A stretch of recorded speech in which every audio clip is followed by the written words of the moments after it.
You're listening to This Week in Real Estate with your host, Rob Golfi.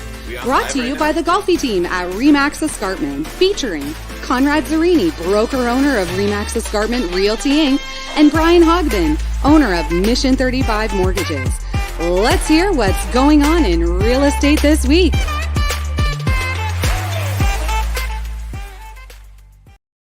Look at that intro, eh? This is the real deal. This Week in Real Estate. This time with Phil Golfi. Sorry to let all the viewers down, but we're shaking things up here. Rob's on vacation, so I hopped in the hot seat, hopped on the hot mic with these two, and excited to get started. So, what's quick question? Are you guys Netflix fans? Yeah, of course. Yeah. Oh yeah.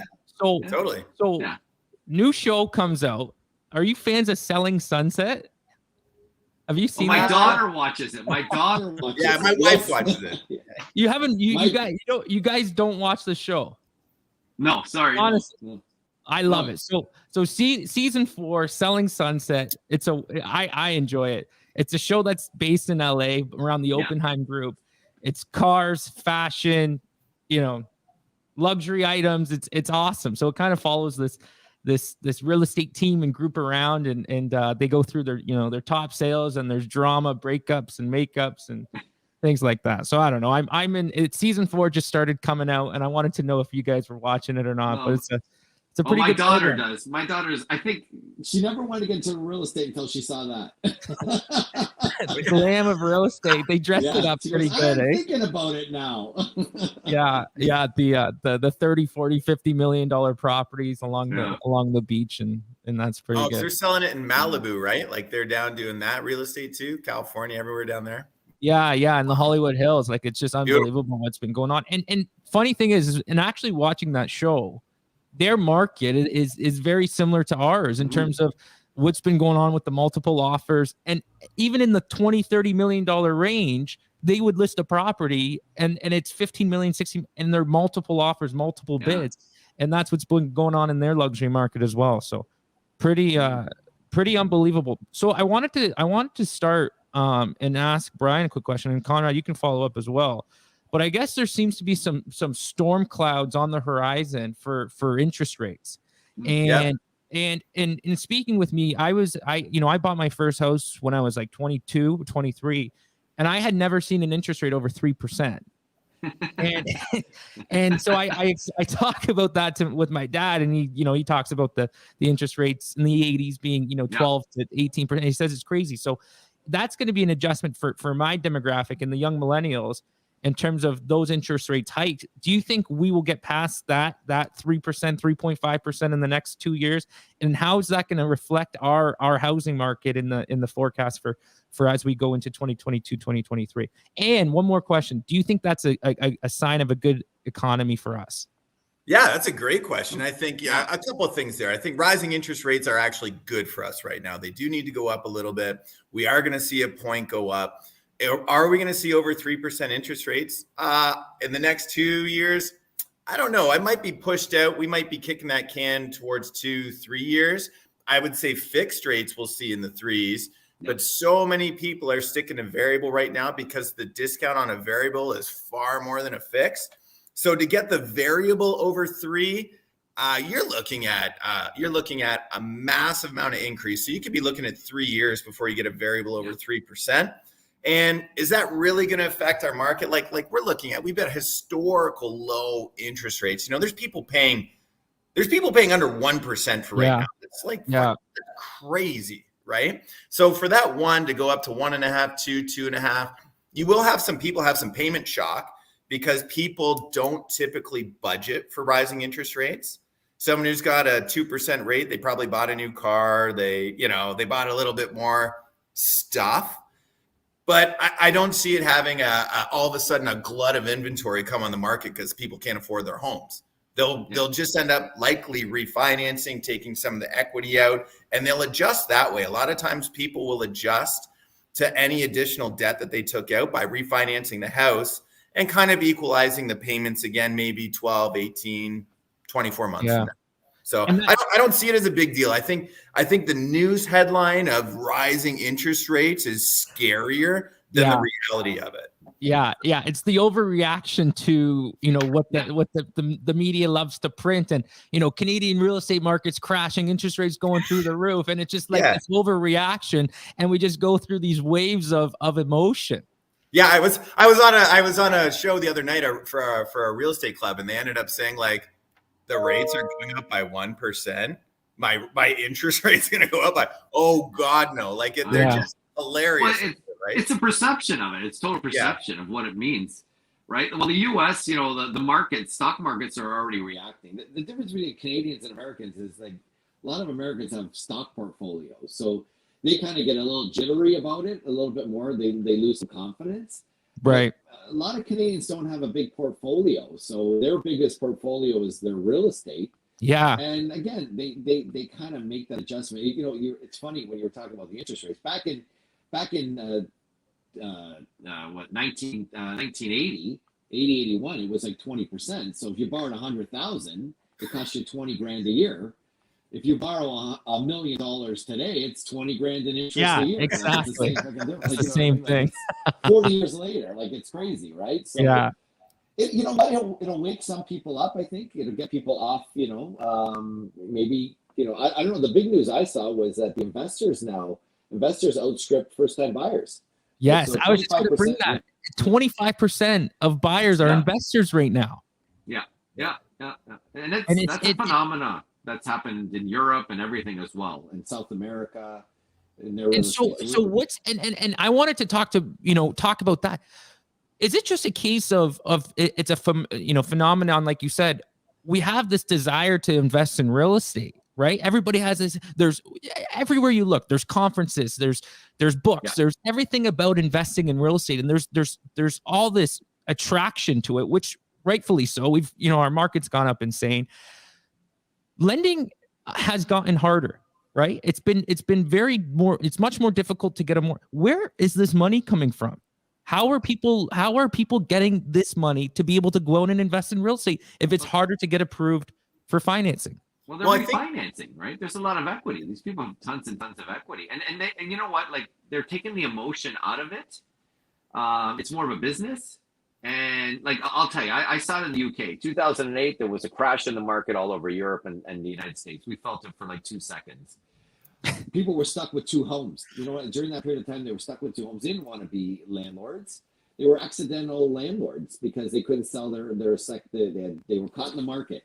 Well, then what happened was, as the market turned around and they started to build up equity, they said, hey, this isn't so bad. And they started to refinance, and you've got these accidental landlords like in the US to a big degree, and in Europe as well. And here we've got them in Canada. Right. In Burlington, we call them accidental millionaires. Yes,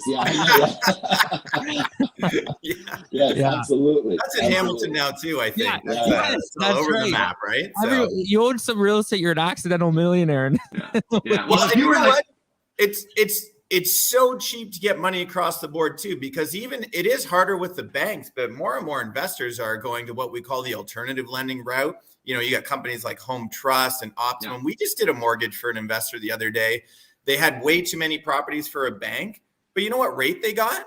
They got 2.69%. And that's an alternative rate. Like that's fantastic. Ridiculous. Yeah. Right? So it's like, and even private money, like because interest rates went down so much, even that money's got more competitive. So a private mortgage might have been 7, 8, 9% before. Many other institutional lenders are getting that market and they're charging 5%. Like 5% is for a private cheap mortgage is cheap money still, right? Yeah. So I think that's driving those investors a lot too with all their equity, like Conrad said. Yeah. Good. Awesome. Okay. So I wanted to get into this headline. Ontario condo developer suddenly cancels a years-long sales deal unless buyer pays $100,000 more.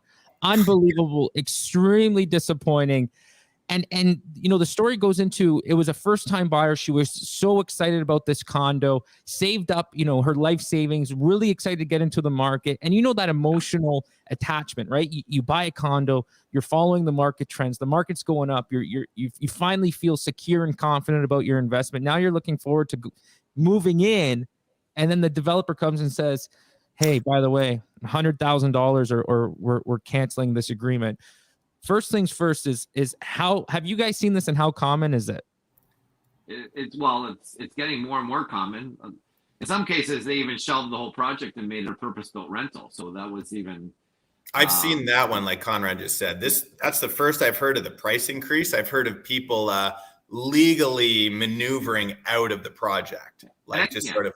Yeah, I think people got to look at their docs and really maybe engage the professional realtor. Like, and I would say you got to really look at those documents. There's a lot of hidden fees, and you got to really start talking to your lawyer about it. I've heard from some builders out there that they had hidden fees all the time for years. They never engaged them, but now they're probably going to engage them now because their costs have gone up.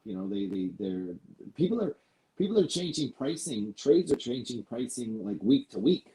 Yeah. So it's and if there's not a big buffer there, and if you got caught selling in 2019, but doesn't this set like Con? Don't you think this sets like a crazy precedent then, right? Because it's kind of like saying like I'm looking at it like if I sold my home with an 8-month closing date, and then 8 months from now I didn't buy my house, and I want to be like, well, the market went up, so I want more for my house now. It's kind of like I think that's like you said, it's always been there, but that it creates probably a really tough situation for consumers now. And you know what, you got to remember, these developers, these projects are just it's a 123 Main Street Inc. Yeah, so it really doesn't have any. It's a reputational issue. Exactly, but it's not. And again, there's some small builders. There's builders that just did first projects here in Hamilton, and they've gone bankrupt. Yeah. So it's it's not. It's true. That's true. Oh no, I think I bought both of them, Con. I think I bought both of them and got my deposit back 3 years later. Oh, perfect. You want to buy from a builder that's can't complete it or is gonna really cut corners at the end to make a profit. I don't know. I'll take the 100. I'll pay the extra 100. Yeah. Just so the guy's viable, right? And it's important to know that these builders and these developers are using their own contracts. Every single clause in there is to protect them. They're not there to help you. They're not there to protect you. It's 100% to protect the builder and protect the developer that's involved. And people are just so excited to get into the market and to buy something, right? There's a lot of people running around out there. We know inventory's zero, right? Inventory is nothing. It's like, okay, well, I might as well go buy a new build. And then you get a 60-page document flipped to you from the builder. It's like, okay, well, let me know if you want to buy it in 10 days, right? Like it's difficult. And I mean, I think, the reputations of builders and developers are going to take a hit because of this. And I think this is going to become more common. I agree. I think like when I look at new constructions now, I had the one at Tiffany Square, which we know what happened there. And then I had the Connolly as well, too. My 2 zeros right there. Like, Wendy's like, were you drinking? What's your problem? You suck. Tell me where you're buying and I won't go there. Right? That's terrible.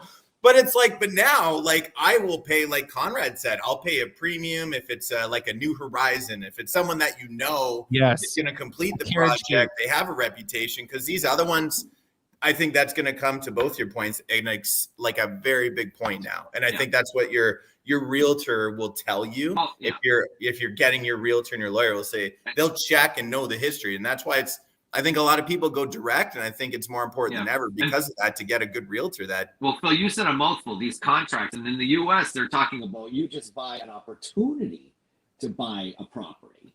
And then there's no fixed price. You'll be subject to price changes as you get closer to closing. So, you got to really keep an eye on these docs, and there's some fancy footwork going on.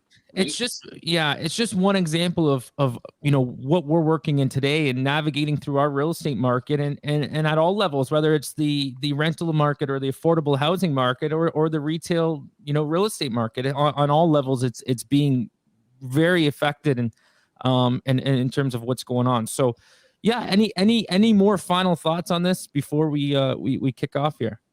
I think you get it.